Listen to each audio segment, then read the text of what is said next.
লালমনিরহাটের দহগ্রাম সীমান্তে অবৈধভাবে কাঁটাতার নির্মাণের পর এবার কাচের বোতল ঝুলিয়ে রেখেছে ভারতীয় সীমান্তরক্ষী বাহিনী বিএসএফ। এছাড়া সন্ধ্যার পর সীমান্তে লাইট জ্বালিয়ে রাখায় আতঙ্কিত হয়ে পড়েছে গ্রামের বাসিন্দারা। সুমন খানের প্রতিবেদন, জানাচ্ছেন আফরিন পপি। লালমনিরহাটের দহগ্রাম সীমান্তের সরকারপাড়া এলাকায় অবৈধভাবে ১.৫ কিলোমিটার এলাকায় কাঁটাতারের বেড়া দিয়েছে ভারতীয় সীমান্তরক্ষী বাহিনী বিএসএফ। এখানেই শেষ নয়, কাঁটাতারে এবার কাচের বোতল ঝুলিয়ে দিয়েছে তারা। এ নিয়ে নতুন করে শুরু হয়েছে আলোচনা সমালোচনা।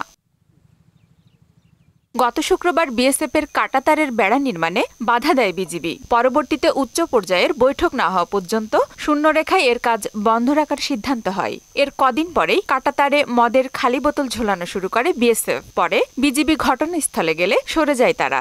আন্তর্জাতিক আইন লঙ্ঘন করেছে, যেহেতু ওরা 0 মিটারে ওরা তারা বেড়া কাটা তারা দিয়েছে, যেটা হওয়ার কথা ছিল 0 এরিয়া থেকে 150 গজ ভিতরে। এতে থেকে বোঝা যায় যে ভারত চাচ্ছে যে বাংলাদেশের সাথে যাতে একটা বিশৃঙ্খলা সৃষ্টি হয়। সুদবিহীন ব্যাংকিংয়ে আত্মশুদ্ধির পথ এনআরবিসি ব্যাংকের ইসলামিক ব্যাংকিং আল আমিন। বিজিবি বলছে, শূন্যরেখায় দেওয়া কাঁটাতারের বেড়াই বিএসএফ বোতল ঝুলিয়েছে নিরাপত্তার জন্য।